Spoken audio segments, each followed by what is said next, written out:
Okay, so I get it. You probably don't want to live in the barracks. Barracks, you've heard horror stories, maybe you're already experienced that, and you want to get the hell out of the barracks. But I don't recommend rushing into getting married to get out of the barracks. There's other ways to get out of the barracks. So let me kind of give you a little bit of advice and maybe help you with maybe that dilemma.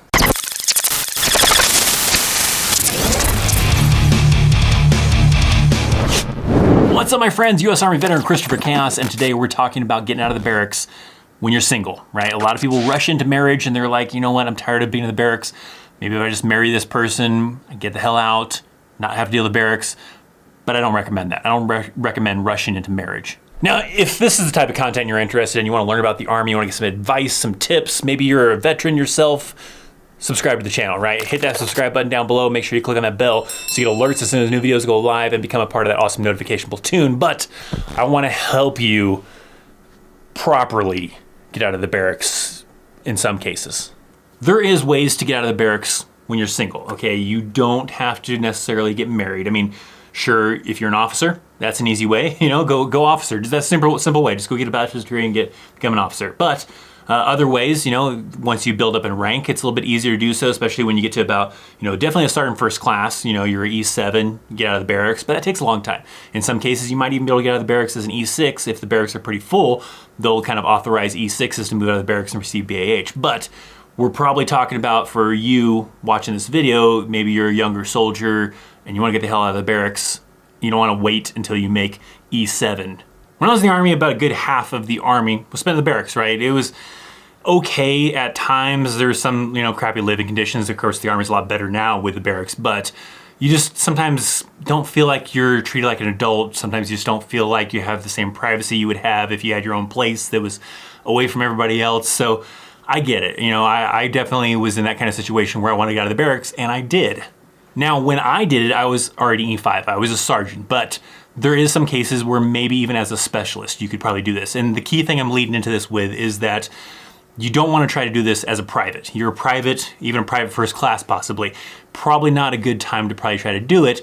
Maybe unless you had other friends that were, you know, you're able to kind of go in on rent together, maybe then it'd be good. But probably as far as pay wise, you might need to wait until you get a little bit higher rank anyways to be able to afford it. Rank is going to be a key thing here because you're going to need to be able to afford it out of just your base pay. You're not going to be receiving BAH because you don't qualify for that unless you have circumstances like being married or certain other things that allows you to get BAH, but otherwise you just have to pay for it out of your base pay. There is also the key thing with this too. Just because you can afford it doesn't mean you can just go do it either. You do, for the most part, still need to get permission.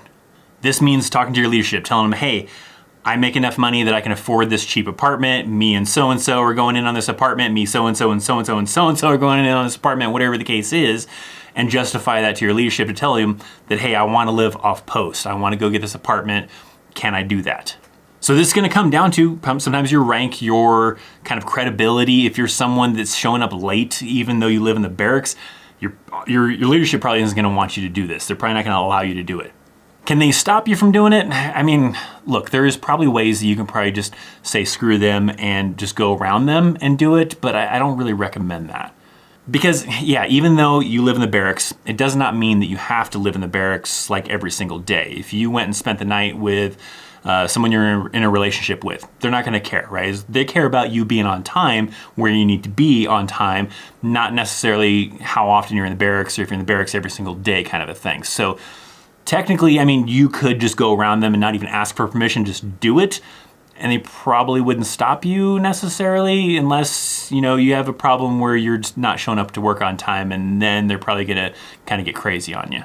Because there is nothing that really forces you to stay in the barracks. Unless you got in trouble, then yeah, you can be on barracks restriction. But there's nothing that really kind of forces you to be there, to come and check on you at this time, and if you're not there, you're in trouble. No, they're for the most part, you know, like you have 9 o'clock formation, 6:30 formation for physical fitness, whatever, they want you to be at those locations on time and at the right time. The only time really in the barracks that happens is when they do like cleanup, or they're doing some kind of like GI parties, which means you're cleaning the hell out of the barracks, and yeah, they might have like a set time that you have to be in the barracks to do that, and you gotta show up to that. But with you moving out of the barracks, that does still mean that you are still responsible for that barracks room. So if you do get permission, or you just do it without getting permission, you have to understand that you're still responsible for that room. So if you have a room in the barracks and they want to do a barracks inspection, you can't use the excuse of, I live off post now. You can only use that excuse if you're married or you're actually authorized to live off post because you're receiving BAH. But if you're a single soldier that's not receiving BAH, you still have to usually maintain that barracks room for the most part. In the morning, sometimes you have leadership that'll come through and check, do a health and welfare, do just a morale check or whatever, and check on the soldiers to see if they're living okay, kind of a thing. And if, let's say, you didn't get permission to do so, or maybe you just that night spent the night with someone else, right? They're not gonna really get in trouble, you know, you're not gonna really get yelled at for not being there at that specific time, because it's not really like I said, a restrictive thing that you have to be there every single day, every single morning, every single night.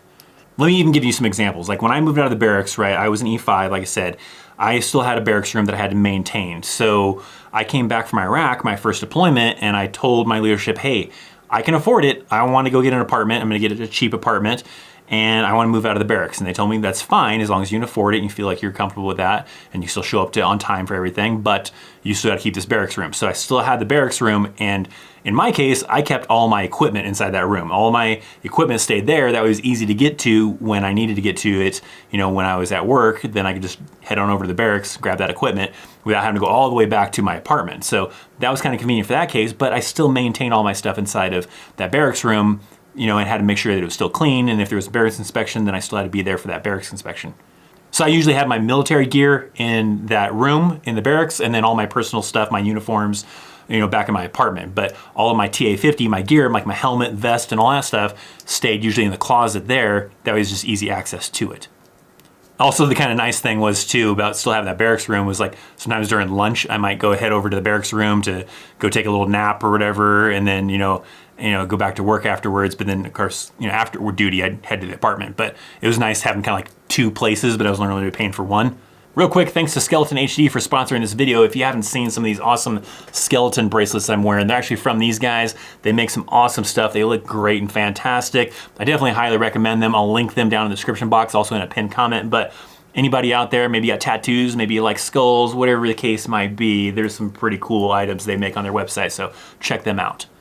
So it can be done if you can afford it. You don't have a lot of other bills in the Army. Like the main thing, the reason why I was able to afford it was like my deployment to Iraq allowed me to pay off my car. So I no longer had a car payment. So I didn't have that extra payment. So I found a relatively inexpensive apartment that, of course, it was still more than my car payment, but something I could still afford. I didn't really have a lot of other bills. I didn't have anything too crazy. So on E5 base pay, without having a car payment because my car was paid off, I could afford to pay, I think I was paying roughly a little over $700 a month, which in a lot of places now that's pretty low rent. Hell, I mean, even for the area that I'm in currently of where I was at, you know, when I was in the Army, $700 a month would be still really cheap for right now. I don't even know if you can find a place that cheap, but that's the key thing, is making sure that you can afford it. You don't have a lot of other bills, because if you have a car payment, you know, you have maybe credit card debt, you have student loan debt, maybe, or whatever, you know, a lot of other debts, plus you're trying to take on rent, you may not be able to accomplish that as a single soldier. So the key thing, if you want to try to move out, is maybe make sure you pay off all your other debt, pay off your car, buy a car you can afford to just outright buy or whatever without having to have a car payment, so that you can afford to maybe, when the time comes, go and get yourself a little apartment, or maybe you can go in with another person to have a roommate. Now, another key thing you have to also kind of factor in, okay, is when you're in the barracks and you go to the field or you go on a deployment, no worries, right? Things get taken care of. If you're gonna have an apartment and then you go to the field, I wouldn't recommend, you know, having pets unless you're gonna have roommates that aren't in the military or whatever. They can take care of your pets, because you still have to figure out a way to have those pets taken care of if you go to the field, because you can't have pets in the barracks, but living out of the barracks would allow you to possibly have pets. But you're gonna need a way to still have your pets being taken care of when you go to the field. Now, when you go on a deployment, in the barracks, you clear out of the barracks. Everything gets packed up, gets stored away, and it goes into like the military's little storage thing. You don't have to pay for or anything like that, but it gets stored, and then when you come back, then it comes back out. And those rooms can basically get cleared out. You basically move out of the barracks and then move back into the barracks when you come back. But if you're gonna be living in an apartment, then it works a little bit differently. You're gonna have to make sure to show your orders that you are deploying, you're going somewhere else, and make sure that that landlord, that person you're leasing or renting the place from, has that in there where the military orders is gonna allow you to get out of your lease. Otherwise, if you get some kind of shady place that does not have that clause in there, which I'm not sure, it might be a law, but you can get out of that lease agreement because you have to deploy or you have to go to another duty assignment without having to pay to get out of your lease. But then they also probably add some logistics to it of, hey, I'm gonna be deploying and they think I live in the barracks, but I actually live in this apartment and I need all my stuff to get picked up.